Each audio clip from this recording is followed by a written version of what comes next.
Untuk mewujudkan Politeknik Pelayaran Barombong sebagai penghasil pelaut yang berdaya saing tinggi, beretika sesuai standar nasional dan internasional, Poltekpel Barombong kembali menggelar pelantikan perwira pelayaran niaga di Sandek Ballroom Hotel Claro Makassar. Sebanyak 294 lulusan diklat peningkatan keahlian pelaut jurusan Nautika dan Teknika dilantik.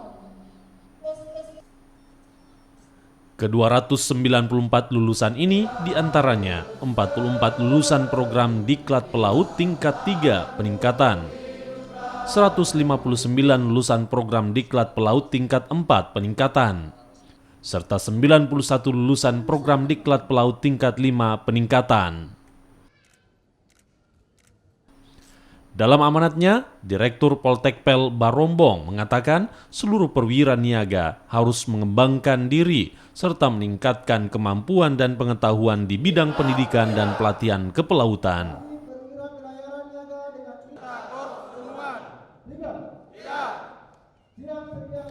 Kapten Sugiono juga berharap agar para lulusan pelayaran niaga ini dapat terus-menerus menyesuaikan diri dengan perkembangan ilmu pengetahuan dan teknologi serta konvensi internasional yang terus berubah dan inovatif.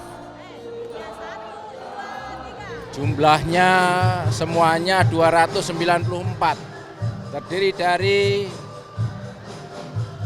Diklat Pelaut tingkat 3, 4, dan 5 Nautika dan Teknika. Mereka akan kembali ke dunia kerjanya dan kembali ke perusahaannya masing-masing karena memang mereka sebelum sekolah ini sudah di kapal, sudah berlayar dan sudah di perusahaannya. Kemudian dia sekolah dalam rangka meningkatkan kompetensinya. Setelah dia lulus, dia akan kembali bekerja di perusahaan masing-masing.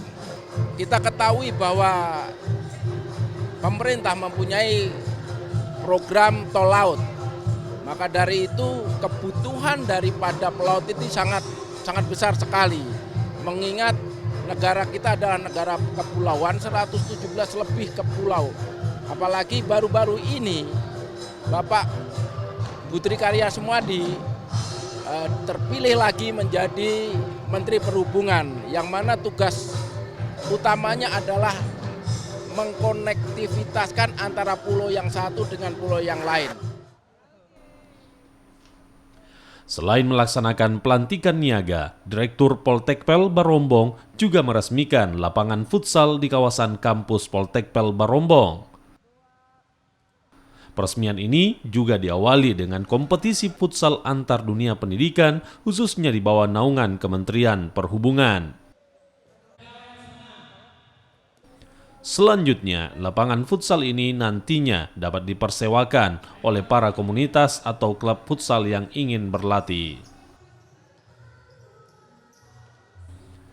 Rama Pratama, Kompas TV Makassar.